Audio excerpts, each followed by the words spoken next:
错了，我错了，对不起，对不起，我错了，我错了。这名中国女孩被抓住，被迫成了日军的慰安妇。而在这样的隔间内，这样的女孩还有几十位，她们忍受着无尽的折磨和凌辱，成为了日军发泄的工具。但就在几个月前，她们还是这片土地上的主人。14岁的郑敏生活在朝鲜山野交界的美丽乡村，当地人在这里安居乐业。郑敏常常和朋友在山林间玩闹，一家人的生活和睦幸福。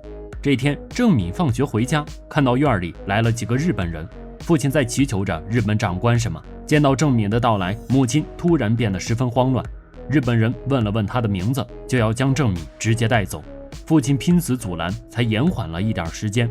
年幼的郑敏还从未出村，现在却要被日本人带走，显得不知所措，只顾哭泣。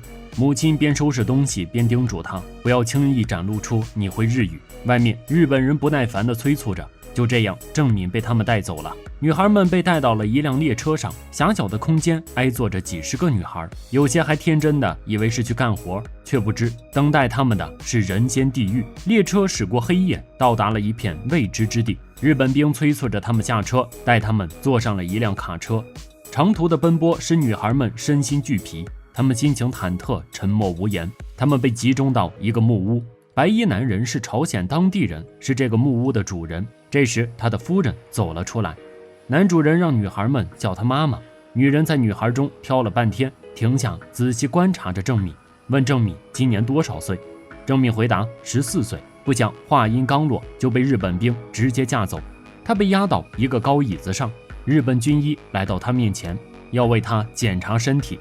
军医剪烂了他的裤子，郑敏吓得浑身颤抖，不敢动弹，只能任凭军医给他验身。后来郑敏被带去洗澡，一名日本女人给她擦拭身体，水流之声却是如此瘆人。郑敏被带到一个昏暗的房间，一名军官奸笑着走了进来。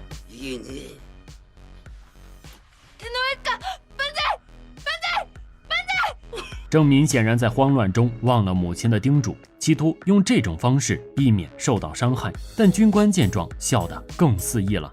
他坐在床边叫郑敏过来。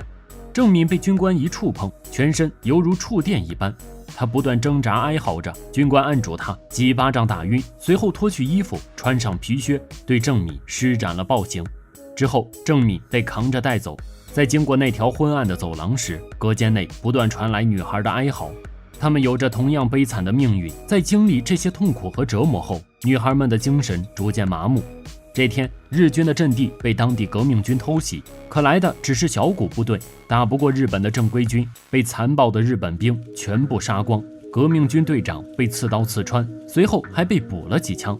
就在回去的路上，看到几个女孩尸体，一名日本兵兴致大发，相中了一名漂亮女孩，便脱下她的衣服带回去。日军在交火中死了人，因此变得十分愤怒，只能来到木屋中发泄怒火。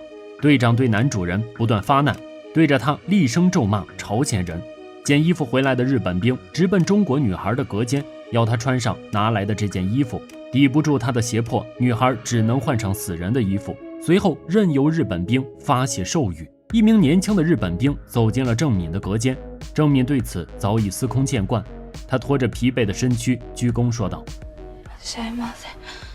没想到这名日本兵和其他禽兽不一样，他让郑敏休息10分钟，但郑敏需要拿到一张饭票，日本兵直接拿出来给了他，说自己出于好奇才进来的，觉得郑敏很像他的妹妹。他果然没有伤害郑敏，两人就这样坐着聊天，熬过了那10分钟。这天，女孩们在河边洗脚，她们现在被禁止说潮语，一名女孩已经神志不清，说着潮语不断拉扯一名日本兵。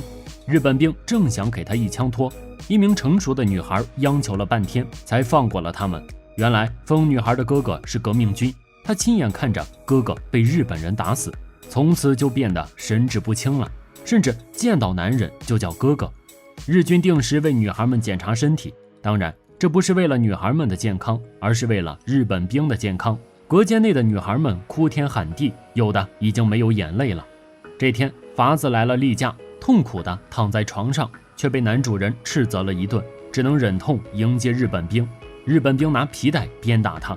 就算是日本兵上了战场，这些女孩也不能闲着，他们被押到户外拾柴，郑敏和朋友聚在一块儿讨论半夜听到的枪声，猜测是逃跑的伙伴被发现了。这时日本兵驱散了他们，在回来的路上，郑敏突然痛苦地捂住肚子，军医再次对他身体检查，发现他竟然是初次例假。郑敏慢慢恢复了意识，发现旁边病床上的人被蒙着头，他好奇地揭开纱布，发现竟是他认识的姐姐，已经被折磨得浑身是血，生命垂危。郑敏冒险来找年轻的日本兵，日本兵给了他一张地图，警告郑敏逃跑时一定小心。这天夜里，郑敏找到几名同伴，商议他们的逃跑计划。突然，外面传来凄厉的惨叫。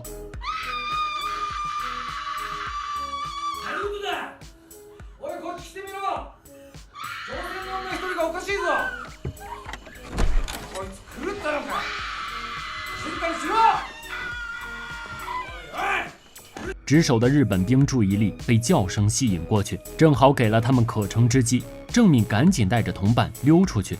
不巧，经历了这场风波后，日本兵开始清点女舍人数，立马就发现少了几名女孩。一番搜查无果后，日军拉响了警报，女孩们正在草丛中缓慢行进，伤痕累累的她们根本跑不快。一个女孩掉队被日本人逮到，几个人过不了心理这一关，知道早晚都会被抓回去，纷纷离开郑敏，回到女舍。日本人猜测逃跑者有共谋，于是叫出了所有女孩，对被抓的女孩严刑拷打，还挨着逼问女孩们。不过他们的精神早已麻木，问了半天都没问出结果。日本兵气急败坏，命令女孩们脱去衣服，在庭院中罚站一夜。第二天，几名女孩被卡车带走，中国女孩也在其中之列。她们被带到了一个荒芜之地，看到行刑的步枪，女孩们预知了自己的命运，吓得狼狈逃窜。几声枪响后，女孩们就所剩无几了。剩下的3人被押到刑场，他们背身等待着最后的裁决。军官点名叫士兵执行枪决。2声枪响后，2个女孩倒下，年轻的士兵迟迟不敢开枪。军官见状很是气愤，先是一枪打死了女孩，然后转头一枪打死了年轻士兵。他不允许队伍中有这样的怂包。随后日本兵浇上汽油，一把火点燃了所有尸体，风声配合着火焰的声音，仿佛是恶魔在低吟。女舍的女孩越来越少，慢慢只剩下不到10人。这天郑敏察觉到异常，外面并无多少人看守，似乎日本兵正在撤离。日本兵把女孩们带上卡车，准备执行最后的清理。日本人不会留下活口的，他们不希望暴行泄露出去。眼看着就要执行枪决了，郑敏还保留生存的信心。他一巴掌扇醒麻木的姐姐。就在跪地等待枪决的时候，郑敏看着眼前的殉葬坑，与姐姐2人相对而泣。军官指令刚落下，日本兵还未执行枪决，革命军部队却冲了过来。此时的日军已是强弩之末，敌不过气势正盛的革命军。眼看着战场上的溃败，军官紧急命令处决女孩们。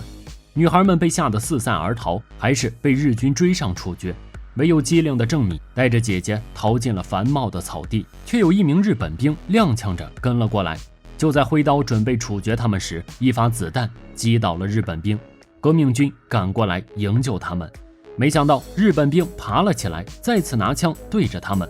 郑敏挡下了那发致命的子弹，自己也倒在血泊中。日本兵被后知后觉的革命军射杀，剩下的女孩成了唯一活下来的人。多年以后再回到这片故土，灰暗的时光总是挥之不去。当呼唤亡灵，郑敏魂兮归来，回到家看望年迈的父母，自由地徜徉在乐土之上。